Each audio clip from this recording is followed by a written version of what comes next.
வணக்கம். New Delhi television NDTV என்னுடைய வாழ்க்கையின் மிக முக்கியமான அந்த தருணம்.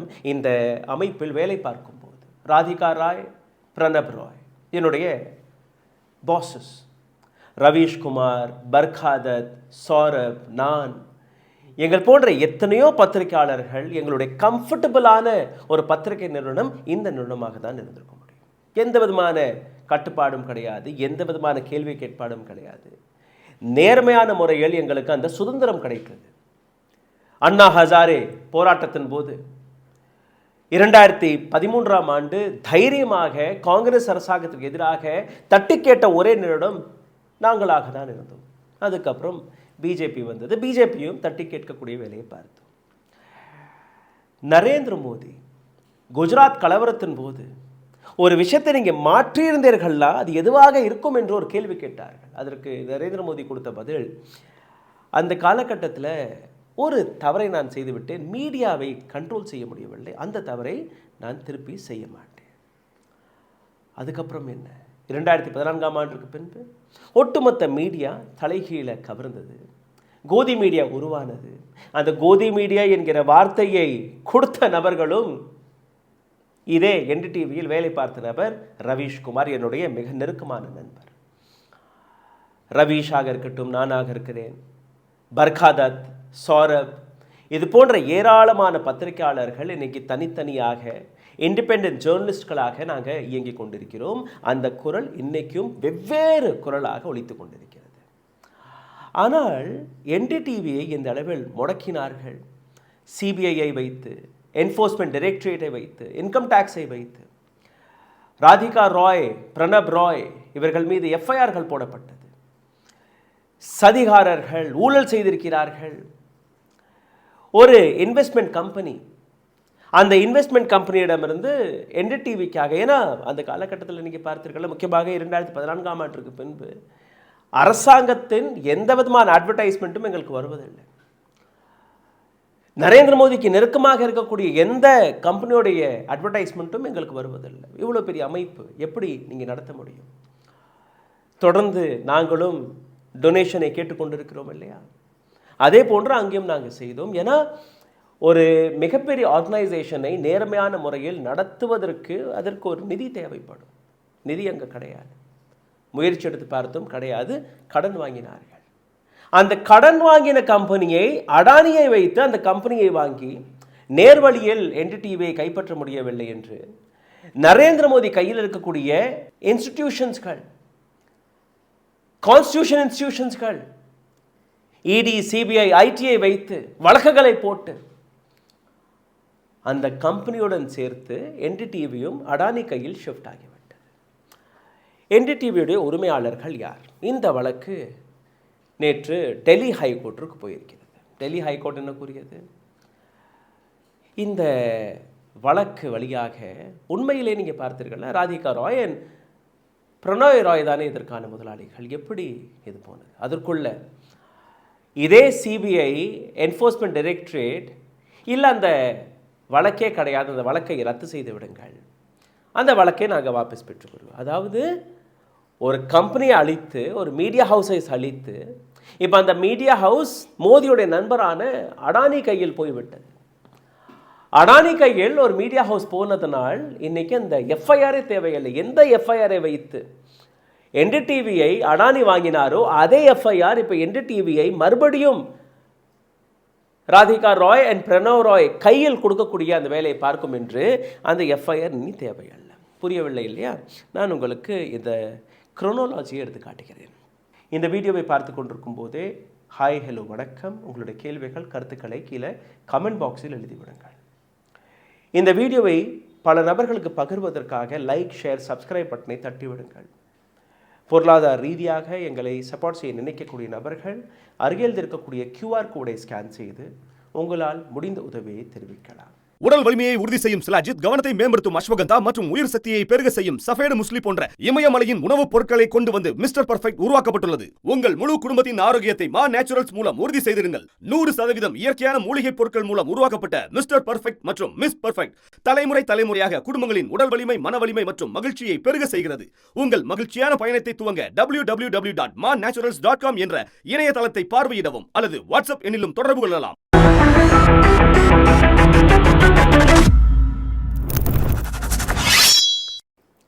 இந்த ஒட்டுமொத்த ஸ்டோரி என்டிடிவி மீது சிபிஐ அண்ட் என்ஃபோர்ஸ்மெண்ட் டைரக்டரேட்டுடைய ஒரு வழக்கிலிருந்து தொடங்குகிறது.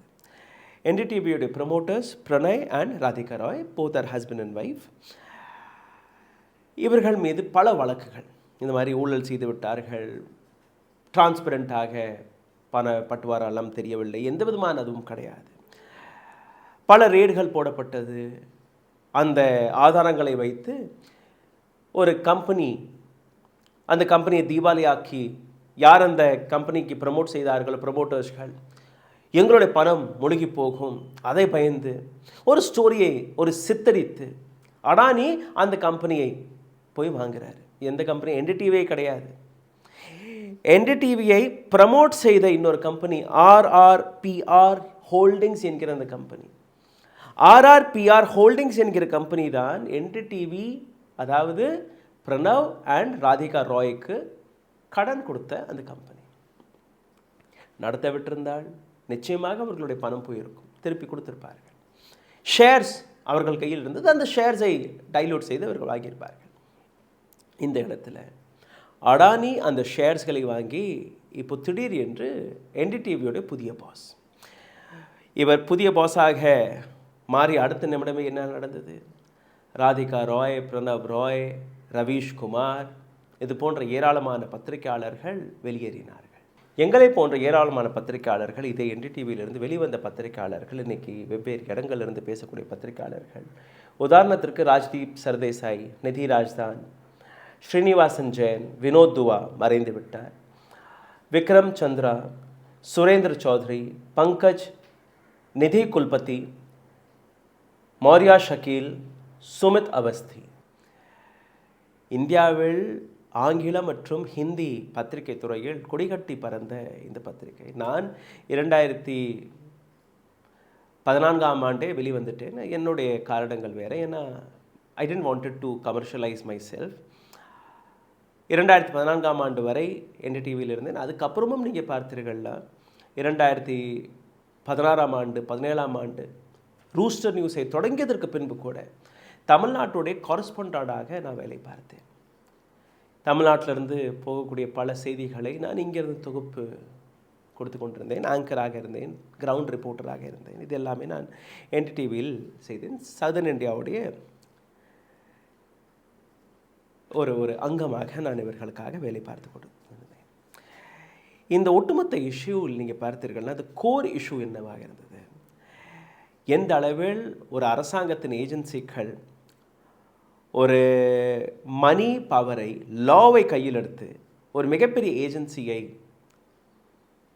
அடானி கையில் கொடுத்தார்கள். இன்றைக்கி அதே ஏஜென்சி, அதே எஃப்ஐஆர் காப்பி இன்றைக்கி பிரணவ் அண்ட் ராதிகா ராய்க்கு சாதகமாக மாறிவிட்டது. திடீரென்று சிபிஐ நீடி போய் இல்லை நாங்கள் எந்த விதமான சார்ஜஸுமே கிடையாது, இவர்கள் மேல் தவறே கிடையாது, இவர்கள் தவறே செய்யவில்லை, அதனால் நாங்கள் இதை வாபஸ் பெற்றுக்கொள்கிறோம். டெல்லி ஹைகோர்ட் நேற்று கொடுத்த அந்த தீர்ப்பை நீங்கள் பார்த்தீர்கள்னா, Delhi high court said that you need to pay 2 lakh rupees each. இந்த 1 லட்சம் 2 லட்சம் ரூபாய் எல்லாம் பீனட்ஸ். அவர்கள் பட்ட அவமானம், அவர்கள் இழந்த தொகை அதற்கு எதுவுமே ஈடாகாது. ஆனால் ஆஸ் அ டோக்கன் பிரணவ் ராய்க்கு 1 லட்சம் ரூபாய், ராதிகா ராய்க்கு 1 லட்சம் ரூபாய் இன்கம் டேக்ஸ் டிபார்ட்மெண்ட் கொடுக்கணும், உடனடியாக நீங்கள் கொடுங்க இதை. அதுக்கப்புறம் இந்த ஓனர்ஷிப்பை பற்றி நாங்கள் பேசுவோம். பட் ஓனர்ஷிப்பை பற்றி எப்படி பேசுவீங்க? என்டிடிவி தான் நீ கிடையாது. என்டிடிவி வேர்ல்டாக அந்த கம்பெனியை க்ளோஸ் செய்து முடக்கிவிட்டு அடானி அந்த கம்பெனியோடைய ஒரு புதிய ரூபத்தை உங்களுக்கு முன்பெடுத்து வைத்திருக்கிறார். இந்த கம்பெனியுடைய பேர் தான் என்டிடிவி வேர்ல்டு. என்டிடிவி வேர்ல்டை துவக்கி வைத்த நபர் யார்? இந்த நாட்டு மகாராஜா நரேந்திர மோடி அவர்கள் அந்த கம்பெனியை மீண்டும் ஒரு முறை திறந்து வைத்திருக்கிறார்கள். எந்த என்டிடிவி நேரடியாக கேள்விகளை கேட்டதோ அதே என்டிடிவி இன்னைக்கு அரசாங்கத்தின் கால்களில் போய் கிடக்கிறது.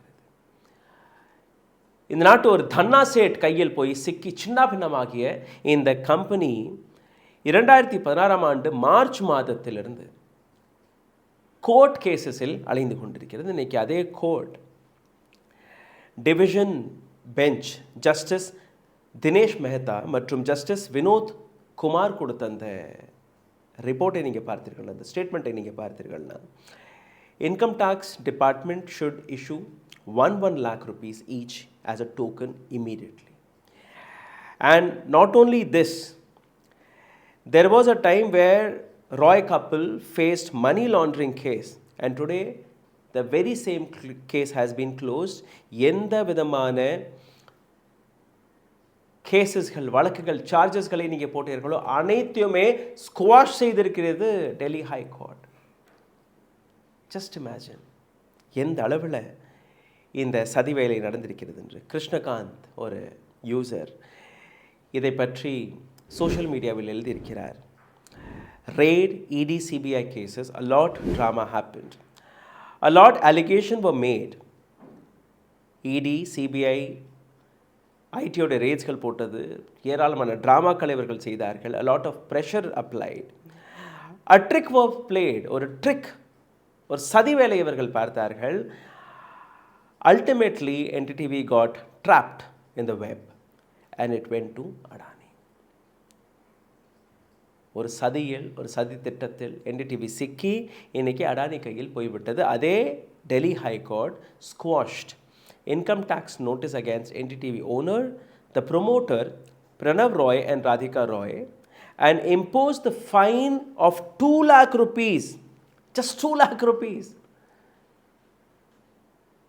அவர்கள் கையில் இருந்த அந்த கம்பெனி போயிருச்சு, முடிஞ்சிருச்சு. இன்கம் டேக்ஸ் 2 லட்ச ரூபா கொடுங்க, நீங்கள் முடிச்சுக்கொள்ளுங்க. But it is a big victory. Who is talking about? எந்த கோதி மீடியா இதை பற்றி பேசுகிறது? எந்த இடத்துல இந்த செய்தி நீங்கள் கேட்டிருக்க மாட்டீர்கள். ஷீதல் பி சிங், இன்னொரு journalist, as long as NDTV was not sold to Adani, its promoter Pranav and Radhika Roy were considered big criminal in the eyes of CBI and ED. Adani கையில் NDTV போகாத வரை பிரணவ் அண்ட் ராதிகா ராயை மிகப்பெரிய கிரிமினலாக, ஸ்கேம்ஸ்டராக எடுத்து காட்டினார்கள் இதே CBI and IT. Cases of fraud and money laundering were running against them. Money laundering, fraud செய்து விட்டார்கள் என்கிற ஏராளமான கேசஸ்களை போட்டு அவர்களுடைய இமேஜை டார்னிஷ் செய்யக்கூடிய வேலையை பார்த்தார்கள். both were seeking shelter in court. 2 பேருமே கோர்ட் கேசஸ்களில் சிக்கி தவித்துக் கொண்டிருந்த அந்த தருணத்தில் the company was sold to Adani and 1.5 years later, 1.5 வருஷத்துக்கு பின்பு இந்த கம்பெனி மீது போடப்பட்ட அனைத்து வழக்குகளுமே இன்னைக்கு ரத்தாகிவிட்டதாம். இன்வெஸ்டிகேஷனை க்ளோஸ் செய்யுங்கள். CBI, which had initially filed the FIR against same promoters, CBI யார் மீது இந்த வழக்குகளை போட்டதோ, they say they have no evidence to prove the purchasing, to pursue the case. They don't have any evidence, they don't have any proof, it seems. Now the same CBI is going. What is ED saying? Enforcement Directorate உடைய வேலை என்ன? Enforcement Directorate had based its case, this very FIR. Now the basis is gone. CBI உடைய வழக்கை வைத்து தான் Enforcement Directorate தன்னுடைய வழக்கை போட்டது. சிபிஐ எங்கள்ட்ட எவிடன்ஸே கிடையாது, எந்த விதமான ஆதாரமும் கிடையாது. அப்போது என்ஃபோர்ஸ்மெண்ட் டைரக்டருடைய கேஸும் போயிடுச்சு. Now imagine how the entire game happen. Purushottam Agarwal, அவர் ஒரு writer. NDTV had to be delivered to Adani. It has been delivered for hands. What is the worth of 2 lakh rupees, the taxpayer money? இந்த 2 லட்சமும் ஒரு அரசியல்வாதியுடைய சட்டைப்பையிலிருந்து வராது. அடானி கொடுக்க மாட்டார். Tax பேயருடைய பணம், நம்மளுடைய பணம். அந்த 2 லட்சமும் நம்ம கொடுத்துட்ருக்கோம். அடானிக்கு அதை விற்கணும்னு முடிவு பண்ணிட்டாங்க. அடானி அதை வாங்கிட்டார். வேலை முடிஞ்சிருச்சு, game close. Ravish Kumar, he had written very beautifully. What all drama happened? This is the state of fair system. It took so many years. Now the question arises, will journalism now belong only to who have money and power? நீண்ட நாள் ஒரு திட்டத்தை போட்டு என்டிடிவியை முடிச்சுட்டார்கள். ஆனால் என்னுடைய கேள்வி இதற்கு மேல் ஜேர்னலிசம், பத்திரிகை துறை வெறும் பணம் இருக்கக்கூடிய நபர்கள் கையில் தான் இருக்க போகிறதா? பணக்காரர்களுக்கு மட்டும்தான் பத்திரிகை இருக்க போகிறதா? இருக்காது, நிச்சயமாக இருக்காது. ஏன்னா எங்கள் போன்ற பத்திரிகையாளர்கள் இன்றைக்கும் உயிர் வாழ்ந்து கொண்டிருக்கிறோம். எங்களுடைய பேனா நுனையில் இருக்கக்கூடிய அந்த கூர்மை இருக்கும் வரை பத்திரிகை துறை என்றைக்குமே மழுங்காது. We will question. Our questions will be extremely sharp. We will show what is the power of media. And we have been doing that every single day. Have FIR and agencies' action now become just a show? FIR, ED raid, அந்த raid, இந்த raid. அரசியல்வாதிகள் மீது, எதிர்க்கட்சி தலைவர்கள் மீது, பத்திரிகையாளர்கள் மீது, பத்திரிகை மீதே போட்டு எப்படி அந்த இடத்தை அபகரிக்கலாம், எப்படி அந்த கம்பெனி அபகரிக்கலாம் என்கிற அந்த வேலையை தான் இவர்கள் பார்த்து வருகிறார்கள். And this is what this government had done. And in this episode, I want you to see one more area of what is happening in Indian democracy. உத்தரப்பிரதேசத்தில், தமிழ்நாட்டில் 15.6% வோட்டர்ஸ்களை நீக்கினார்கள். கிட்டத்தட்ட 1,87,00,000. உத்தரப்பிரதேசத்தில் அதைவிட ஒரு மடங்கு அதிகமாக போயிருக்கிறது. 2,89,00,000 வாக்காளர்கள் தன்னுடைய வாக்குரிமைகளை இழந்து நிற்கிறார்கள். 2,89,00,000. 12.56 crore ஆக இருந்த உத்தரப்பிரதேசத்துடைய voters list, now it is less than 10 crore. And there is no question. இந்த விளக்கத்தை கொடுக்கும்போது தேர்தல் ஆணையம் கொடுத்த பதில் 46,23,000 நபர்கள் இறந்து விட்டார்களாம். 2,17,00,000 வாக்காளர்கள் ஆப்சென்ட், அவர்களை தேடி கண்டுபிடிக்க முடியவில்லை. அவர்களோட வீட்டுக்கு போய் பார்த்தோம், அவர்களாம் எங்கே இருக்காங்கன்னு தெரியலை.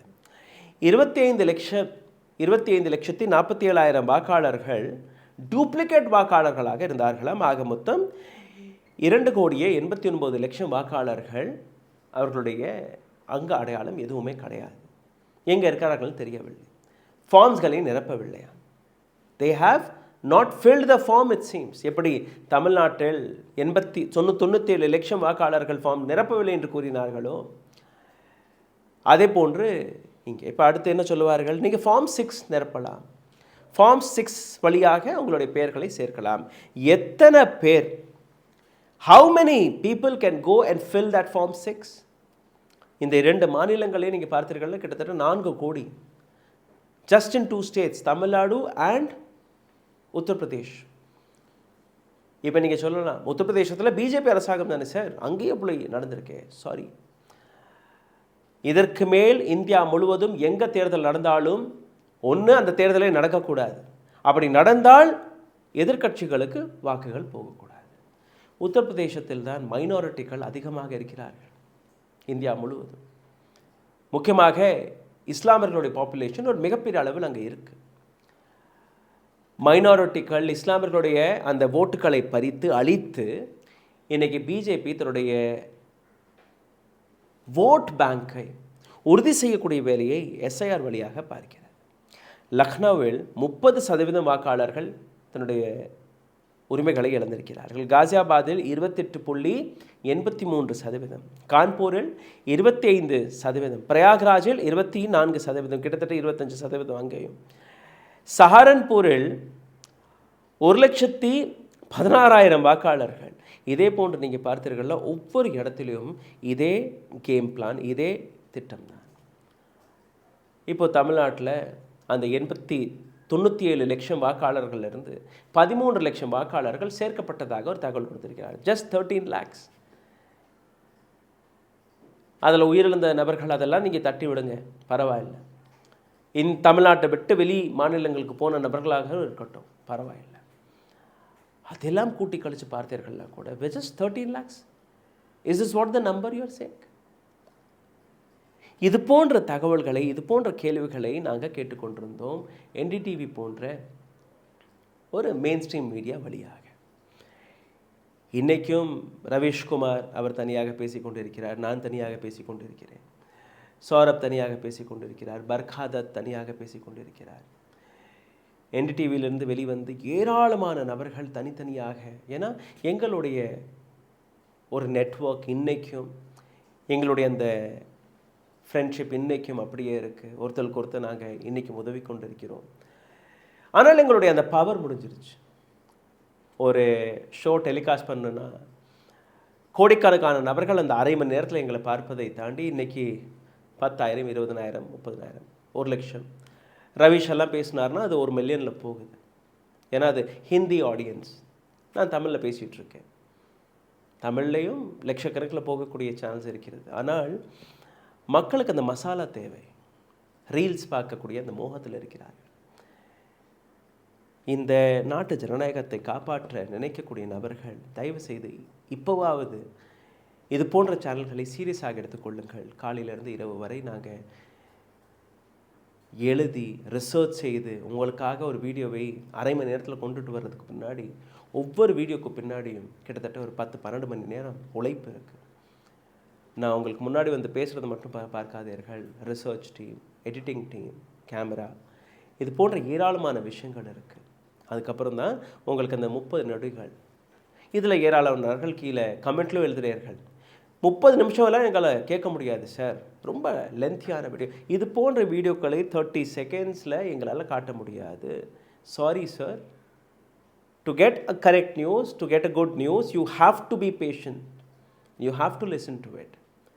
Else you can just go to shortcut. கூகுளில் போய் ரிசர்ச் பண்ணுங்கள், ரீல்ஸை பாருங்கள், அண்ட் ஜனநாயகத்தை பற்றி, டெமோக்ரஸியை பற்றி, கான்ஸ்டியூஷனை பற்றி, நாட்டை பற்றி, நாடு நாசமாக போயிடுச்சுன்னு நீங்கள் கதறங்க. அவ்வளோதான். At least now share this video.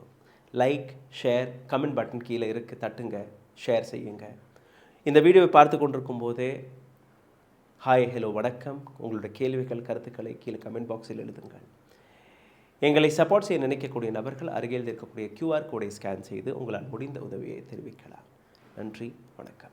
ஊடகம் கார்ப்பரேட் அரசியல்வாதிகளின் கைப்பாவையாக, அடிமைகளாக இருந்தது போதும். இனி சாட்டை எடுத்து சுழற்றும் நேரம் வந்துவிட்டது. ஊடகம் பொதுமக்களாகிய உங்களுக்காக, உங்களாலேயே இயக்கப்பட வேண்டும். ஊடக சுதந்திரத்திற்காக உங்களின் பங்களிப்பை இன்றே அளித்திடுங்கள்.